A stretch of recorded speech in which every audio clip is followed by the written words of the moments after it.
Hello, I'm so glad you're here. Welcome to the beginning of the Pontiac Creative Arts Center's Fiber Arts Club. Since this is the first video and is going to be the first meeting, I have a few things that I want to go over, namely introductions to myself, introductions to the Fiber Arts Club, introductions to your kit that you should have received or you should go pick up if you haven't had a chance yet, and introduction to our first projects. I'm really excited. I hope that you are too. And yeah, let's get it started. So hi, I'm going to be hosting our first few meetings of the Fiber Arts Club. My name is Indigo Szydlo. My pronouns are they, them. I am an artist who is living and working in Detroit, and I've worked with the Pontiac Creative Arts Center before. I was one of their jurors for the Kaleidoscope show last year, which was awesome.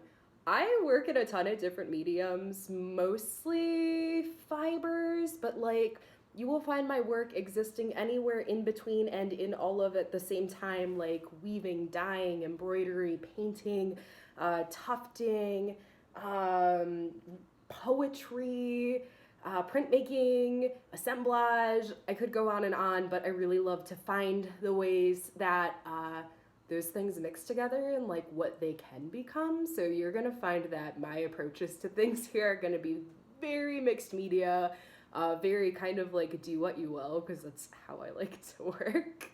And I have a bunch of experience in, I don't want to say arts education, but like arts facilitation. I'm really interested in the ways that we can make things together and build community and kind of like build handicraft at the same time. I'm currently a studio assistant at the Detroit Institute of Arts, and I've also been a programs facilitator for like a number of local studios for probably most of the last decade. So this is what I love to do, and I think it's really important right now too for us to like have some space to take time for ourselves where we can, and to do things that like feel good for our heart and our soul. And being creative is one of those things that I think does that for a lot of people. So I'm really hoping that this is going to be a space for us to like be in community and be creative even if we can't be together. So just to give you a little intro to the Fiber Arts Club, what we will be doing is one project each month. It's definitely aimed towards beginners. If you are someone who has more experience, please feel free to use this as a jumping off point to like get really creative and do as you will. So we'll start each month with just a video like this that'll give you sort of an introduction to the project. And then towards the end of the month, I think we'll have a Zoom meeting where everyone can get together and show off what they've been working on and just hang out and be in community, which I'm really excited about. So just so you know too, there will be space in between where you can submit questions, whether it is looking for resources or like a question having to do with what we're making, or maybe you just want to show off, or maybe you have a question for the Art Center. You will get more info about where to submit those later, and you will also get invitations to the Zoom meeting, so just watch your email. Okay, so I want to show you what's in your kit. I'm assuming that you are a total beginner, so welcome to Fibers. They're super fun. So in your kit, you will probably have some fabric swatches, which are great. This little bag I'm a really big fan of. These loose guys are your embroidery floss or embroidery thread, depending on how you like to say it. It's a little bit thicker. So it's really good for embroidery, but there's other options. I've got a bag with a few more samples. This right here, just so you know, if you also have this larger piece of white fabric, this is called cotton muslin. It's like a kind of just like lining material almost. It's really great for dyeing. It's also really great for embroidery or for using for backing for other projects. So if you're at home, you're looking to use that embroidery hoop and you don't have fabric, this is a great backer fabric. You're also gonna have a glue stick handy. And you've got your super cute PCAC kit. I'm kind of in love with this. So you probably noticed when you open it up that it's got 2 compartments. Down low, you've got your standard different colors of thread. And then up top, you've got, I see some buttons. I see my favorite thing in the world, which is what I thread my needles with, because I don't like to try to do it with my eyes like this. Assorted needles, different sizes, super handy. Stitch ripper for when you make mistakes. Oh, and then you've got some thread snips too. Highly recommend if you do not have a pair of scissors at home that are, well, if you don't have a pair of scissors at home, you may want scissors. These are not easy to cut fabric with. I would definitely use these for snipping thread. They're really good for little details if you got to get like a little corner or something, but I actually really like to have a pair of scissors that I only use for fabric. If you can do it, do it. Put some tape on it, warn yourself. It's gonna keep your scissors sharp. As soon as you use fabric scissors on something else, they get super dull. Even paper will dull fabric scissors. And then some snaps, a bobbin, which you may or may not actually need, a thimble, and your measuring tape. You will see me use this almost never because I like to eyeball things, and I like things to be kind of organic too. So yeah, that's just a little intro in case you are new to these materials and don't know what they are. If you have any questions, just holler. I will be sort of running this assuming that no one has a sewing machine. If you have a sewing machine and you want to use it, great, do it to it. You can use that bobbin then. I have a sewing machine, but it's not currently functioning, so I will be hand sewing everything during our classes. Okay, cool. So it's finally time to talk about our first project. I might have started on it already, but we are going to be working on applique and embellishments. Let me grab my kit so I can show you what you're gonna need. So project number 1 is applique and embellishments.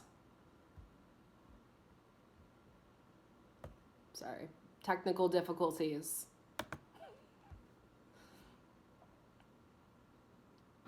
So what our prompt is for our first project, applique and embellishments, is gonna be to take an image of your choice, break down the components into shapes, and then use different colors and textures of fabric in order to reproduce that image. The finished product could be used, it could just hang out in this. You could cut it and hang it. You could use it as a patch and add it to like a bag. You could use a big piece of fabric and then sew it into like a pillow or a tote bag. For me personally, I'm totally, when I'm done with this, gonna cut it into size, and then I will keep it to add onto maybe like a painting or something else at some point in time, because I do that. I keep everything and one day it finds a home in a piece of art. So the materials that you're gonna need to get started on this project, which you can see I've done a little bit of so far, are gonna be your embroidery hoop. You will need some various swatches of fabric to use. It's pretty small, so you can use scrap fabric if you have it, or things that are in your bag should work well. I would recommend using a glue stick to hold your fabric on. You are definitely going to want needle, thread, possibly embroidery floss. And if you're like me, you're going to want the needle threader because it's going to make your life so much easier. And just so you know, like, there's no rule that says that you have to print an image and then trace the components and break it down. It's a really cool way to work, especially if you're a beginner. I highly recommend it. It's a good practice to learn sort of how to do this thing. But if you're someone who wants to just like draw something instead, go for it. If you do want to print off an image, I would highly recommend having scissors, which you'll need for your fabric too. some tape, your image, and a Sharpie.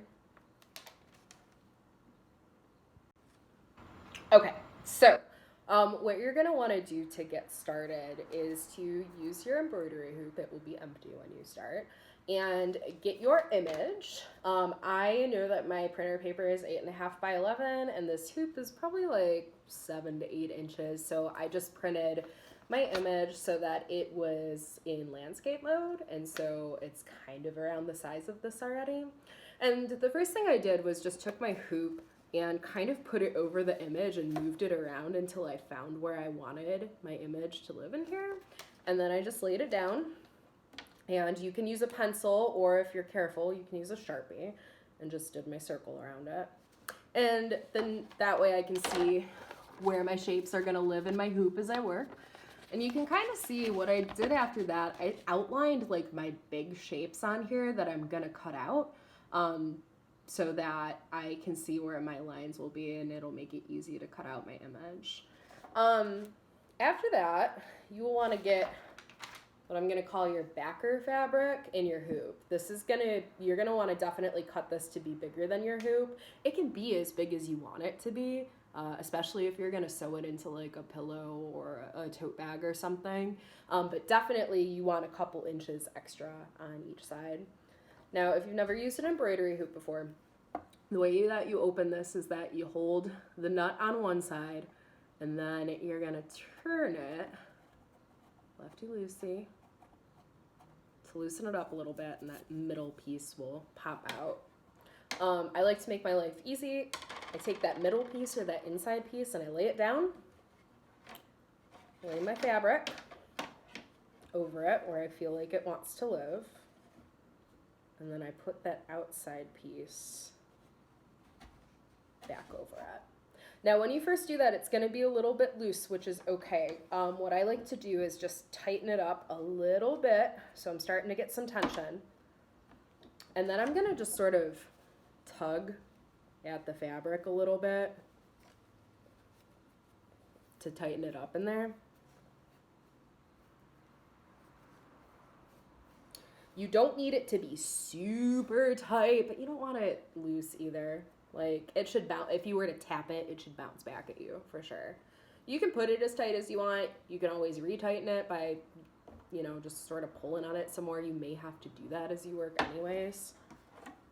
And then once I've got it like most of the way tightened up, I'll just get it to where it wants to live, and then I'll pull on the edges to tighten it up that one more time.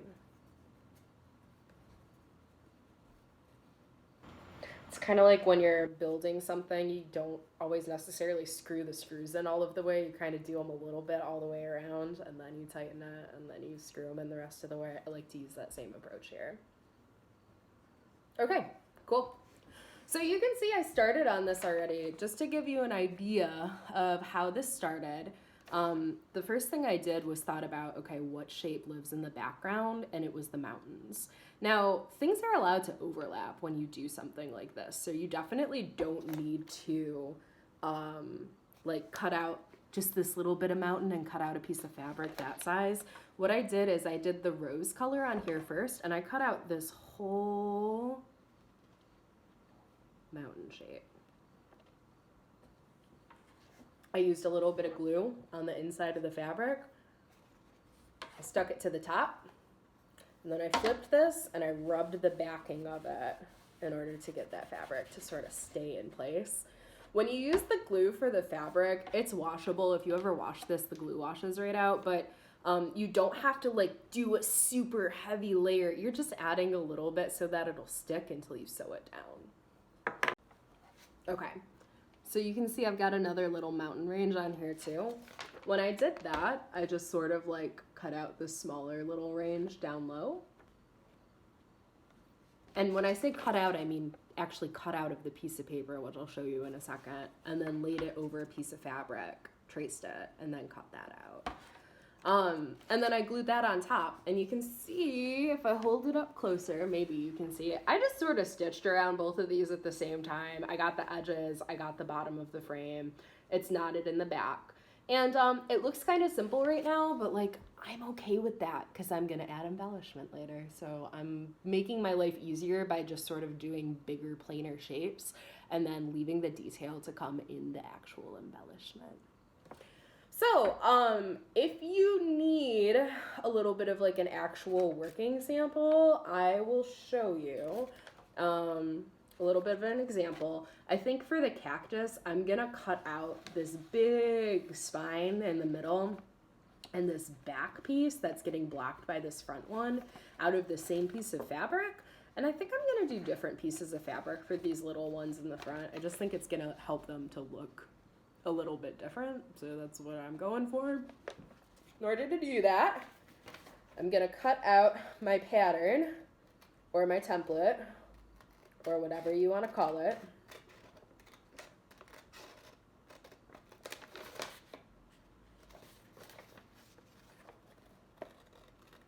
Don't mind me while I concentrate super hard.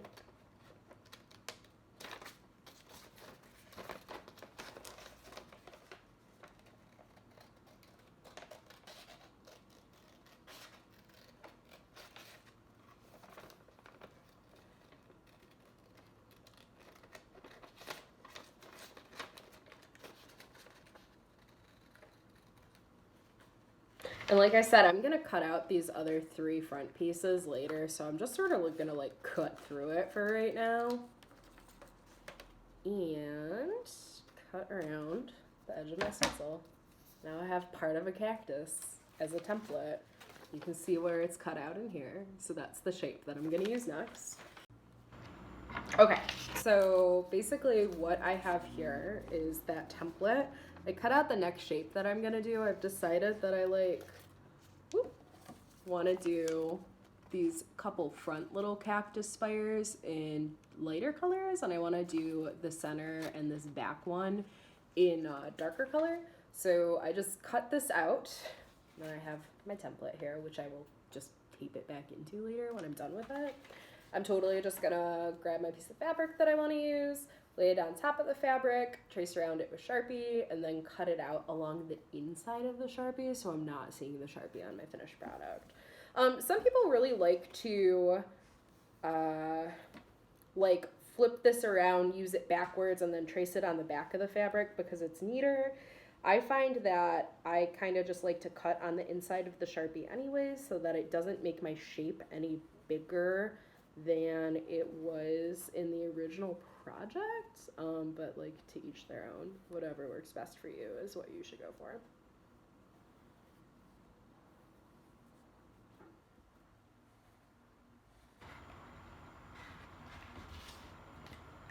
Okay, start cutting that out, and again I'm gonna cut along the inside of my Sharpie line.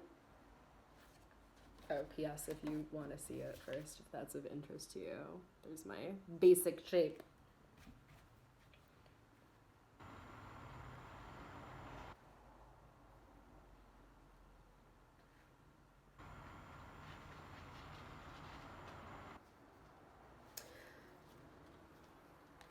Gonna make my life easy here. Okay, cool.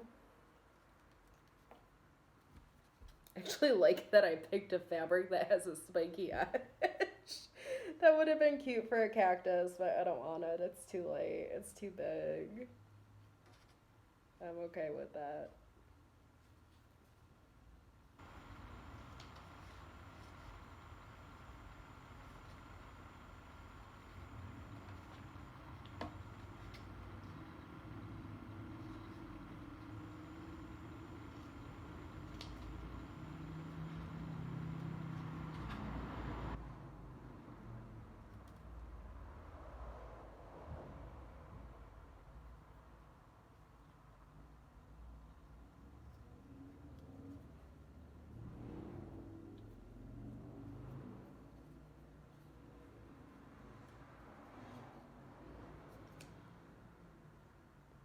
Okay, cool.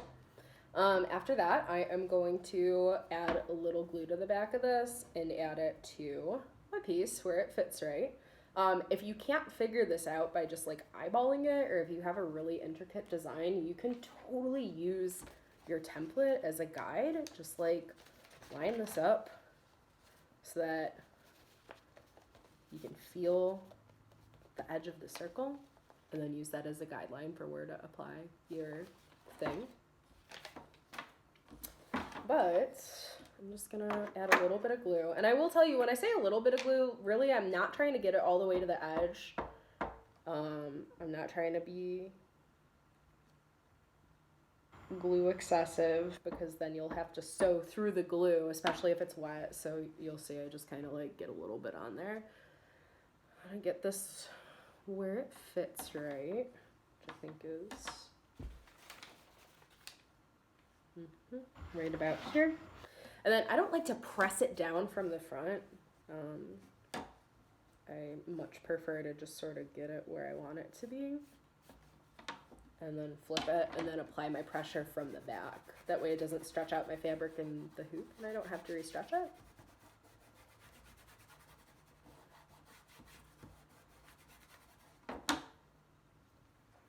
And after that, I will just use my needle and thread to straight stitch in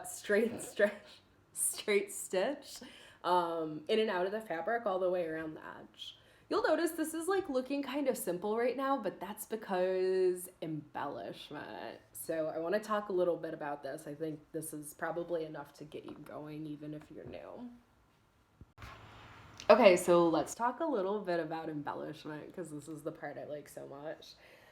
So embellishment is any sort of addition of decoration to what you've already been working on. So a lot of times in a fibers context, that's going to be like embroidery, which your embroidery floss is really good for. It could also be adding beads. I am team mixed media, so like I think adding paint or like puffy paint totally counts as embellishment. It could be adding fringes, it could be adding whatever. It's just to like make it a little bit fancier. So I just wanted to show you, I haven't started any on mine yet, but if you want to check out my mountain in the background, you see how plain my mountain is on here right now. I'll be using the embroidery floss afterwards to sort of like stitch in some of this texture. I'm really kind of feeling maybe some like up and down stitches. I might do chain stitches. They work really great around the edges of things. There's a million different ways to do embroidery, and I would highly recommend, if you're new to it, to check out, like, Pinterest is such a good resource, but like use the internet. It's there for you. I happen to have a treasure trove of 70s embroidery books, because I'm really into 70s everything. So just to give you an idea of some of the different kinds of stitches that you can do, because I think this will be my focus on this project. You've got your straight stitch, you've got your satin stitch, which you can use to fill in things. This is your running stitch, which is how I sew down my edges of things, which, by the way, you can use embroidery floss for that. I just like to use that afterwards. Cross stitch, where you do the X's back and forth, is a great way to fill things in. I'm a really big fan of the chain stitch. I'll be using this quite a bit on mine. But embroidery is a real, yes, this is so 70s and I love it. It's a really great way to add a lot of visual texture and interest. And like, if you want to add on beadwork, add on beadwork. If you want to do some French knots like this person did at the bottom to make little balls, do some French knots. But yeah, embellishment is kind of like one of those spaces where you can get as creative as you want to. So please do not be afraid to like ask questions or try something. And if you don't like it, you've got those little snips in your kit that'll take it out super duper easy. Okay, so that's sort of your introduction to the applique and embellishment project. These videos will always be like an introduction to the project rather than step-by-step instructions. I always want to give you recommended materials and give you a little bit to get started, but like it is up to you how you want to do it. If you ever have questions, do not be afraid to ask. Hopefully other people in the group will be able to share resources too. Like, I want to make this a space where we can do that. So please feel free to like share. I wrote some tips and tricks just to make your life easier. So let's talk about fabric selection for a second. when you go to start this project, you could start with an image that you like and try to find fabric to match it, which is great if you are someone who has a lot of fabric. Or if you are like me, you can go find your fabric first, find a couple colors and textures that appeal to you that have some difference in them, and then find an image that works for it. You don't have to worry about trying to make like an exact match between your image and your fabric unless you really want to, but you are going to want to see, you know, a little bit of visual difference. Maybe some of your fabrics are shinier and some of them are matter. Maybe some of them are really bright and some of them are dark. If you're doing a lot of patterns, maybe you have some patterns that are really, really big and you have some patterns that are small. It's going to help to make it look like really visually striking when it's done. Also, when you're picking your fabrics, I'm going to highly recommend that whatever you use for your backer fabric is something that does not have a lot of stretch to it. If you try to use like a knit fabric, like a t-shirt, it's gonna probably give you a harder time than if you were to use something like, this is actually a cotton muslin that I've dyed. You're gonna see me use a lot of tie-dye here because I have so much of it because I love to tie-dye. But yeah, something like this is gonna fare far better for this project than something that's like really stretchy. In the same way, like you might have this brilliant idea to use like leather or something, but think of your hand. You do have a thimble to help you push your thread through, but like something easy to sew through and something that doesn't have a lot of stretch is gonna be your best bet here. Also, like, let's talk about gluing your fabric. If you choose to work with a fabric that is fraying, you can add glue to the edges of it. The way I would do it is probably not to take the glue stick to the edge of the fabric as much as I would be to like put some glue on my finger and then run it along the edge of the fabric. I wouldn't do this unless you have to, but if you're desperate to use some velvet and it's just like fraying everywhere, this is a good way to stop it. There's also a product called Fray Check that works really well for that. If you want to get it, Joann's will have it. But yeah, keep in mind, if you're using a lot of glue, like if you're doing it all around the edges and a bunch to attach your fabric to your backer fabric, you may want to give it some time to dry in between. It is a pain in the butt to run a needle through glue that is still wet. My final piece of advice, especially if you're a first timer, is to keep it simple. Like, I picked this image with the cactus specifically because it's something that is working with the colors that I picked out for my fabric in the beginning, but it's also something that's got pretty big shapes to cut out and it's got a lot of open space. And you'll notice too, the fabrics that I'm picking, like, they don't have a ton of texture to them, and I'm doing that because I want to add a bunch of embroidery onto it later. It's gonna make your life much easier if you pick something where you don't have to cut out a million tiny shapes and you can instead add texture and stuff on top. It's always easier to add than it is to subtract. Yeah, besides that, I think that's the advice that I have for you. I'm so excited to like be making things alongside you. I can't wait to see what you make.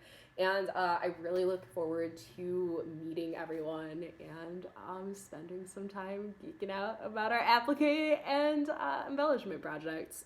So in the meantime, please take care and take care of yourself and be well and take it easy. And I'll see you soon. Bye.